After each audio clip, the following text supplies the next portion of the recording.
Welcome back. We're thinking together about Hebrew poetry and some of the characteristics of it. A feature that's almost as ubiquitous in Hebrew poetry as it is rare in English poetry is parallelism. A designed correspondence between the cola or even between the lines of a poem. Sometimes the correspondence is grammatical. Sometimes it's conceptual. It's not meant to be redundant. It's meant to further nuance the thought. So, take a look at the first psalm. How blessed is the person who doesn't walk in the counsel of the wicked, and in the sinner's path doesn't stand, and in the seat of scoffers doesn't sit. See, the psalmist isn't making three different statements. He's nuancing a description of a blessed person. But let's look at Psalm 1 verse 4. What does that correspond to? Right. It's the antithesis of verse 1. So here the parallelism is turned on its head. It's the opposite. Look at the first couple of verses of Psalm 2. Do you see the correspondence? The parallelism? Nations in an uproar, peoples devising a vain thing, kings of the earth take their stand, rulers counsel together against Yahweh and against his Messiah. This kind of parallelism it's just all through Hebrew poetry. Well, we gave some thought about the terseness of Hebrew poetry. We've taken a look at parallelism. Well, another characteristic that I mentioned is symbolism. Lots of imagery. I'd love to have you get out your crayons and a piece of paper and read Psalm 104 and draw me a picture, but I guess we'll have to take a pass on the crayons. But seriously, take a look at the opening strophe of Psalm 104 and think, how many word pictures of God does the psalmist draw in those 4 verses? Take a look.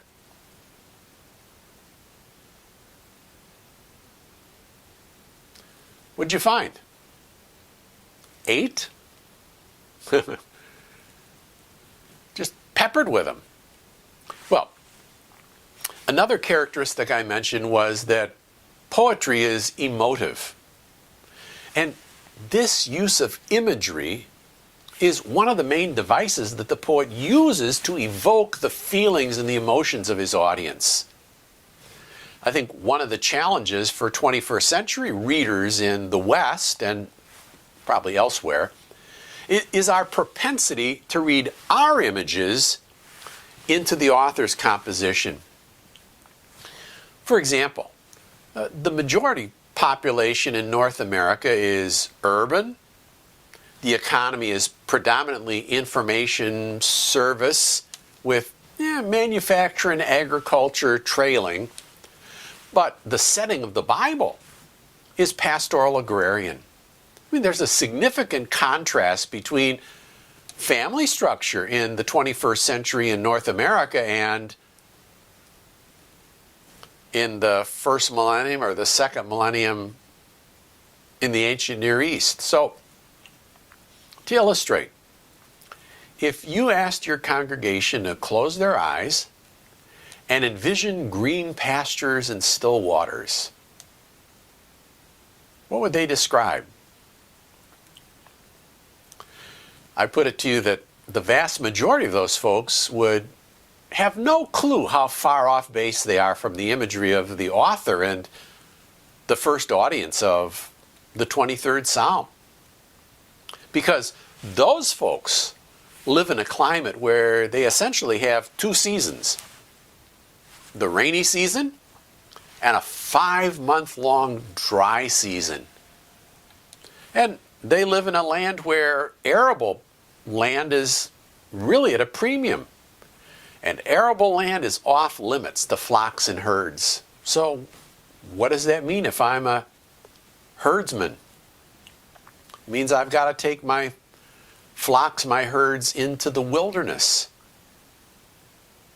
And who in the Twin Cities or San Diego would consider having oil poured on their head and running down their beard as a treat, as it seems to be in Psalm 133 too? You see, with poetic imagery, I need to, one, identify what the image is aiming at. So, Yahweh is my rock. Well, Yahweh's the target, no? The rock is describing some aspect of the Lord himself. The second thing is I need to identify how the image works in the setting of the text, that is, in daily life in the ancient Near East, as opposed to 21st century North America. And then the third thing I need to work at is identifying what aspect of the image the author intends to fit what he's describing. And as I mentioned that, I just want to say you really should be aware of a couple pieces of bibliography. One is the Dictionary of Biblical Imagery. It's published by InterVarsity Press, edited by Ryken and Wilhoit, and one of the authors of our textbook, Longman. So it's the Dictionary of Biblical Imagery.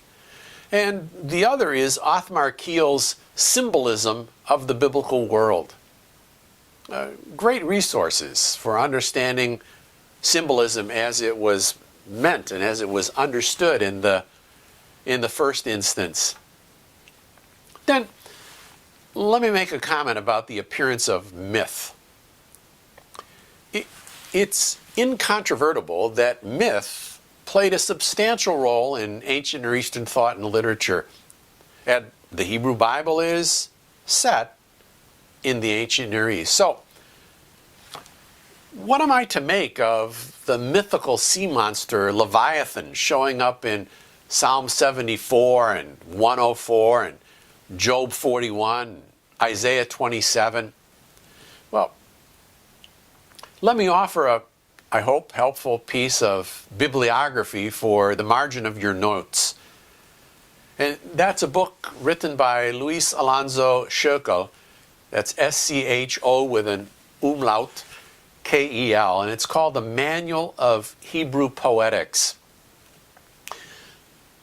I'm not saying you need to go out and buy the book. You just need to be aware of it. And if you're doing a series of sermons or lessons in the Psalter, you may want to get it by interlibrary loan. But Schökel argues, I think convincingly, that when one takes a look at ancient Near Eastern literature and compare it with the Hebrew Bible, it's clear that the Old Testament has not admitted myths.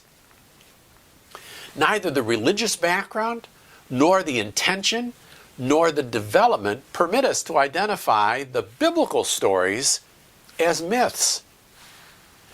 He goes on, the Hebrews don't welcome myths as narratives, but they have no difficulty in incorporating mythical motifs into their lyric texts. And he sees as time goes on, they even have fewer scruples about using it just as a literary device. You see, the mythical motif is historicized. It's reduced to its primordial symbolic function.